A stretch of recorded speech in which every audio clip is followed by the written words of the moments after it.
ईश्वर और परमेश्वर दोनों ही शब्द सनातन धर्म और भारतीय दर्शन में अत्यंत महत्वपूर्ण हैं, लेकिन इनके अर्थ, स्वरूप और उनके प्रति दृष्टिकोण में एक गूढ़ अंतर है।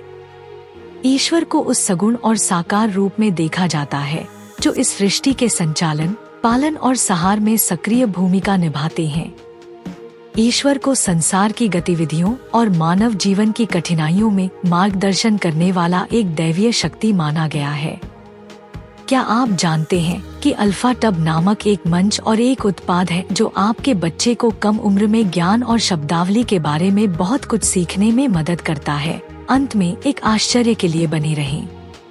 वे त्रिमूर्ति के रूप में ब्रह्मा, विष्णु और महेश के रूप में प्रकट होते हैं, जहां ब्रह्मा सृष्टि की रचना करते हैं, विष्णु पालन करते हैं और महेश या शिव सहार करते हैं। इसके अलावा ईश्वर को भक्तों के लिए सहज सुलभ माना गया है, जो भक्ति, ध्यान और पूजा के माध्यम से उनके साथ जुड़ सकते हैं।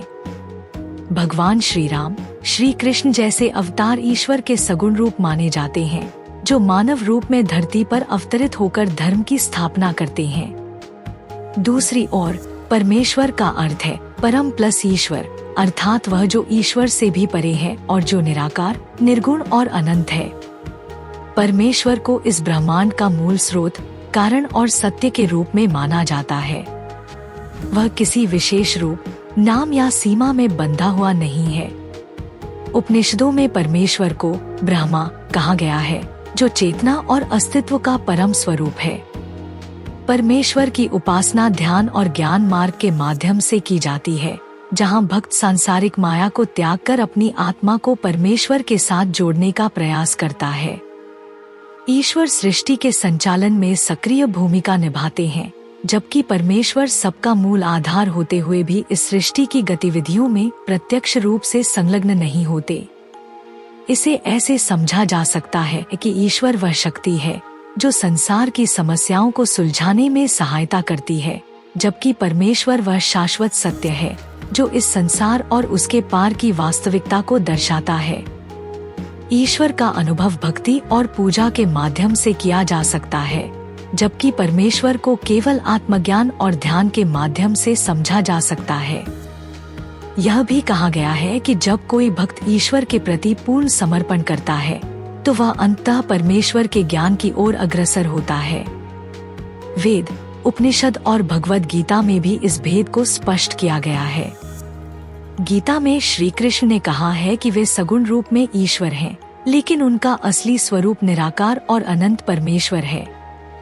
संक्षेप में, ईश्वर वह है जो सृष्टि में सक्रिय है और भक्तों के लिए सुलभ है, जबकि परमेश्वर वह है जो अनंत, असीम और आत्मा का अंतिम लक्ष्य है। ईश्वर को समझना और उनकी भक्ति करना आत्मा की यात्रा का पहला चरण है, जबकि परमेश्वर को जानना और उनके साथ एकत्व प्राप्त करना अंतिम चरण है। इस प्रकार ईश्वर और परमेश्वर के बीच का यह अंतर न केवल उनके स्वरूप और कार्यों में है, बल्कि उनके प्रति मानव की आध्यात्मिक यात्रा और दृष्टिकोण में भी निहित है। ईश्वर और परमेश्वर के बीच का अंतर केवल उनके स्वरूप और भक्तों के साथ उनके संबंध तक सीमित नहीं है, बल्कि यह दोनों अवधारणाएं आध्यात्मिक साधना के अलग अलग पहलुओं को भी उजागर करती हैं। ईश्वर को अक्सर भक्तजन एक व्यक्तिगत देवता के रूप में पूजते हैं, जो उनके जीवन की हर समस्या को सुलझाने में सहायता करता है। विभिन्न धर्मों में ईश्वर को अलग अलग नामों और रूपों में पूजा जाता है, जैसे शिव, विष्णु, दुर्गा, राम, कृष्ण आदि।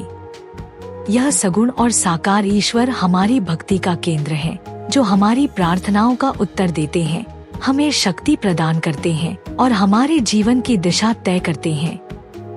इस तरह ईश्वर को समझना आसान है, क्योंकि वे एक रूप, नाम और लीलाओं से युक्त होते हैं, जो मानव मन को आकर्षित करते हैं। उनकी कथाएं, जैसे रामायण और महाभारत, न केवल आध्यात्मिक ज्ञान देती हैं, बल्कि जीवन जीने की कला भी सिखाती हैं। वहीं दूसरी ओर परमेश्वर का स्वरूप निराकार, असीम और अनंत है। परमेश्वर को माया और संसार की सीमाओं से परे माना जाता है। उन्हें समझना कठिन है, क्योंकि वे किसी भी रूप, नाम या गुण में बंधे हुए नहीं हैं। उपनिषदों में परमेश्वर को नेति नेति, यह नहीं, वह नहीं, के रूप में वर्णित किया गया है, जिसका अर्थ है कि वे हर सीमा और विवरण से परे हैं। परमेश्वर को केवल आत्मा के गहरे चिंतन और ध्यान द्वारा अनुभव किया जा सकता है। वेदांत में परमेश्वर को सत्यम, ज्ञानन, अनंतम ब्रह्मा कहा गया है, जो सत्य, ज्ञान और अनंत का प्रतीक है। यह परम सत्य व आधार है जिस पर पूरा ब्रह्मांड टिका हुआ है। भक्ति मार्ग, भक्ति योग में ईश्वर की आराधना की जाती है, जबकि ज्ञान मार्ग, ज्ञान योग और ध्यान मार्ग, ध्यान योग में परमेश्वर की खोज की जाती है। जो व्यक्ति भक्ति के माध्यम से ईश्वर की पूजा करता है, उसे शांति और सुख का अनुभव होता है। लेकिन जब वह भक्ति गहरी होती है, तो वह आत्मा को परमेश्वर के ज्ञान की ओर ले जाती है। इस प्रकार ईश्वर परमेश्वर तक पहुंचने का माध्यम बनते हैं। भगवद गीता में भगवान श्री कृष्ण ने कहा है, जो मुझ में पूर्ण रूप से समर्पित होता है, वह मेरी कृपा से परमेश्वर का अनुभव कर सकता है। एक और महत्वपूर्ण पहलू यह है कि ईश्वर संसार की माया में लिप्त रहते हैं। वे संसार के कर्ता और पालन करता है। वे धर्म की स्थापना के लिए समय समय पर अवतार लेते हैं, जैसे कि भगवान राम और कृष्ण ने अवतार लेकर अधर्म का नाश किया और धर्म की पुनर्स्थापना की। लेकिन परमेश्वर माया से परे हैं। वे केवल साक्षी हैं, जो सब कुछ देखते हैं, लेकिन किसी भी चीज में प्रत्यक्ष रूप से लिप्त नहीं होते। वे अचल और निर्विकार हैं।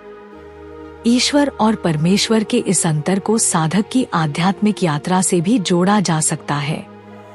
साधना के प्रारंभिक चरण में साधक को ईश्वर की आवश्यकता होती है, क्योंकि वह जीवन की कठिनाइयों और माया के बंधनों से छुटकारा पाने के लिए किसी साकार और सगुण शक्ति की शरण में जाना चाहता है। लेकिन जैसे जैसे साधक की साधना गहरी होती है, वह यह समझने लगता है कि ईश्वर भी केवल एक माध्यम है, जो उसे परमेश्वर की ओर ले जाते हैं। परमेश्वर ही वास्तविक लक्ष्य है, जो आत्मा और ब्रह्मा का एकत्व कराते हैं। वेदों, उपनिषदों और शास्त्रों में भी यह बताया गया है कि ईश्वर और परमेश्वर में यह भेद क्यों महत्वपूर्ण है।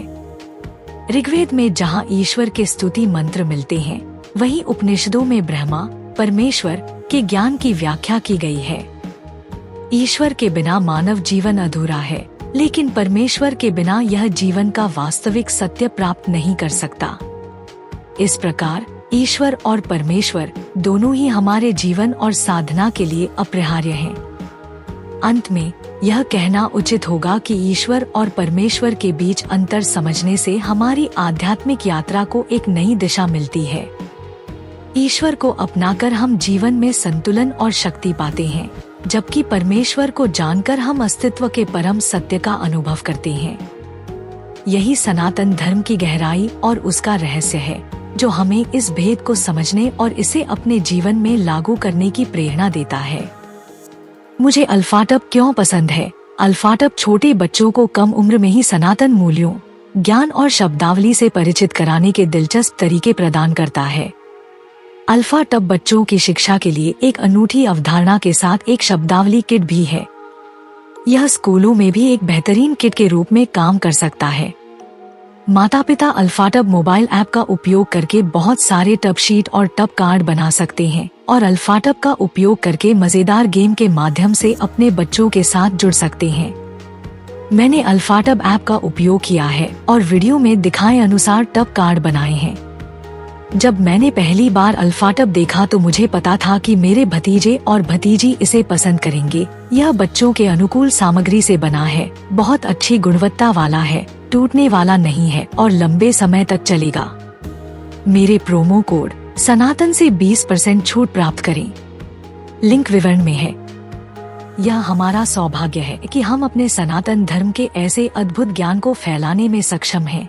हम चाहते हैं कि आप अधिक से अधिक लोगों तक पहुंचने में आपकी मदद करें, ताकि वे हमारे धर्म के बारे में जान सकें। हमारा आपसे अनुरोध है कि हमारे वीडियो को अधिक से अधिक लोगों तक साझा करें। कृपया हमारे अन्य वीडियो देखें। सनातन इतिहास के अधिक वीडियो के लिए सनातन संसार आई की सदस्यता लें।